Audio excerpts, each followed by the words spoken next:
8 cara santai emak-emak beberes rumah sendiri saat air tinggi pulang mudik lebaran. Ibu-ibu harus tahu nih. Sebelum lanjut, tolong klik subscribe dan like ya Bu. Dan kalau video ini manfaat, bantu share ke teman-teman yang lain ya. Nah, sekarang kita lanjut. Ketemu lagi nih Bu. Sehat dan gembira terus semua ya.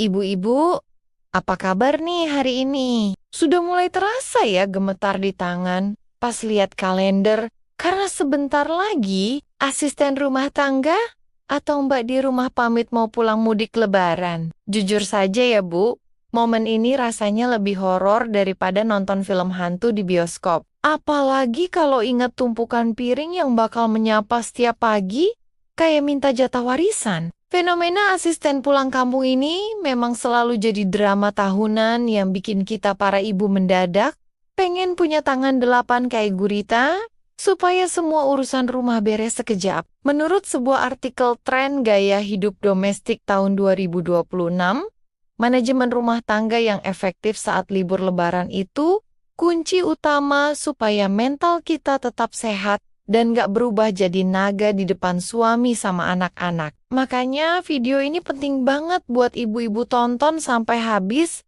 supaya kita tetap bisa estetik dan santai, meski harus pegang sapu dan kain pel sendiri di rumah. Cara nomor 1 adalah, ibu-ibu harus berani menurunkan standar kebersihan rumah sedikit saja, supaya nggak cepat stres dan darah tinggi mendadak. Gak perlu itu setiap sudut rumah harus kinclong, sampai bisa buat ngaca kayak di iklan pembersih lantai, kalau memang tenaganya lagi terbatas. Kalau ada debu tipis di atas lemari yang nggak kelihatan tamu, ya sudahlah, biarkan saja dulu. Anggap saja itu hiasan alami bertema vintage yang lagi kekinian. Ingat ya Bu, rumah itu tempat tinggal manusia, bukan museum yang harus steril setiap saat. Jadi jangan sampai kita pingsan cuma gara-gara ngejar rumah yang sempurna. Lanjut ke cara nomor 2, pakailah sistem 1 piring untuk 1 orang seharian penuh, supaya cucian piring nggak menggunung setinggi Gunung Merapi. Ibu bisa kasih tanda atau pilih warna piring yang beda buat setiap anggota keluarga. Jadi mereka tanggung jawab cuci sendiri, habis pakai atau dipakai berulang buat makan camilan. Bayangkan betapa damainya hidup kita kalau bak cuci piring nggak penuh sesak sampai ke leher keran, cuma gara-gara anak-anak hobi ganti gelas setiap kali mau minum air putih. Ini cara paling logis buat menghemat tenaga dan sabun cuci piring, sekaligus melatih kemandirian anak-anak di rumah. Cara nomor 3 adalah fokus bereskan 1 ruangan sampai tuntas sebelum pindah ke ruangan lain, supaya ibu nggak merasa kayak lagi lari maraton di dalam rumah sendiri. Jangan sambil masak terus kepikiran mau nyapu kamar mandi, lalu malah berakhir ngerapiin isi lemari pakaian. Karena itu cuma bakal bikin rumah makin berantakan. Pilih 1 area yang paling sering dipakai kumpul keluarga, misalnya ruang televisi, lalu rapikan pelan-pelan sambil dengerin musik atau podcast kesukaan ibu. Biar nggak kerasa capeknya. Fokus itu kunci, supaya kita nggak merasa dikeroyok oleh pekerjaan rumah yang seolah-olah nggak ada habisnya dari pagi sampai malam. Nomor 4.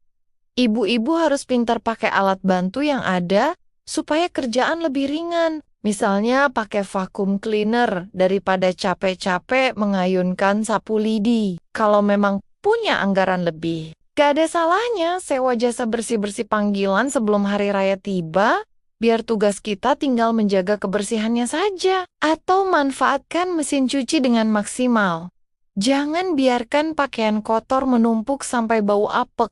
Karena menunda itu adalah awal dari bencana cucian yang meledak. Anggap saja mesin cuci itu sahabat terbaik kita saat ini, yang gak bakal minta izin pulang kampung, atau minta kenaikan gaji bulanan. Cara nomor 5 yaitu ajak suami dan anak-anak buat kerja bakti dengan sistem hadiah, supaya mereka semangat bantuin ibu beresin rumah. Misalnya siapa yang paling bersih, beresin kamarnya, bakal dapat jatah nambah rendang, atau bebas pilih film buat ditonton bareng pas malam takbiran nanti. Jangan semua digendong sendiri ya Bu.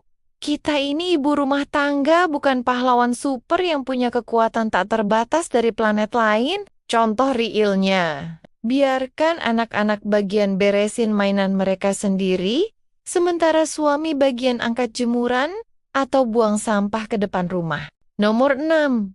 Ibu harus sedia stok makanan yang praktis atau pakai wadah sekali pakai kalau memang sudah merasa lelah banget buat masak dan cuci peralatan dapur. Gak dosa kok, Bu. Kalau sesekali kita beli makanan jadi dari luar atau pakai jasa pesan antar demi menyelamatkan kesehatan mental dan fisik kita yang sudah mulai renta ini. Pakai piring kertas atau sendok plastik sekali pakai, itu bukan berarti kita malas, tapi itu adalah strategi bertahan hidup di tengah badai pekerjaan rumah tangga yang menerjang. Lebih baik uang keluar sedikit buat beli makanan, daripada kita harus keluar uang banyak buat pijat urut gara-gara pinggang mau copot. Lanjut nomor 7. Buatlah jadwal beresin rumah yang santai, dan jangan dipaksakan harus selesai semua dalam satu hari yang sama. Misalnya hari ini khusus cuci baju dan setrika, besok baru fokus ngepel seluruh lantai rumah. Jadi tenaga kita nggak terkuras habis dalam sekali waktu. Kita harus pintar atur ritme kayak lagi jalan santai di taman.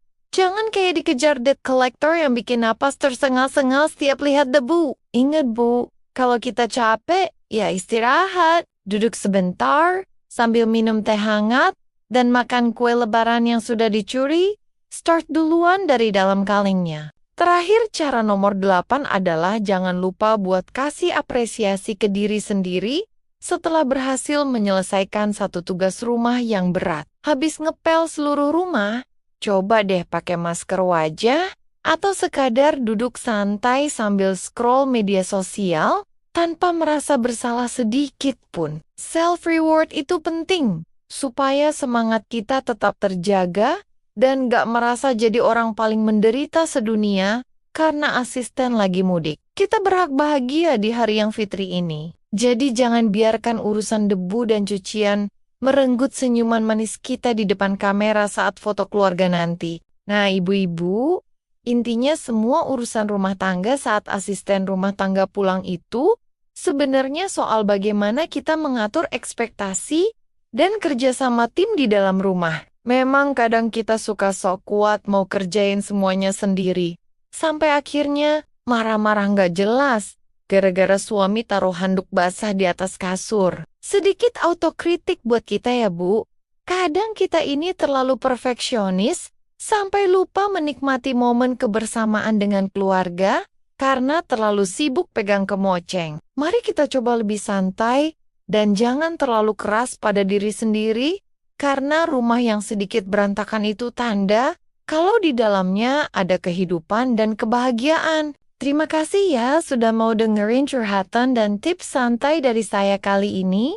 Semoga bisa jadi penyemangat buat ibu-ibu yang lagi berjuang di medan pertempuran domestik. Jangan lupa buat bahagia, karena kebahagiaan ibu adalah kunci kebahagiaan seluruh anggota keluarga di rumah tercinta. Tetap semangat menyambut hari kemenangan dengan hati yang bersih dan rumah yang, ya setidaknya cukup bersih untuk dipandang mata. Sampai jumpa di video berikutnya dengan tips-tips yang gak kalah seru dan relate banget sama kehidupan kita sehari-hari sebagai emak-emak tangguh. So, terima kasih banget buat semua yang sudah menonton video ini. Sampai jumpa di obrolan serta cerita yang lebih menarik di video berikutnya.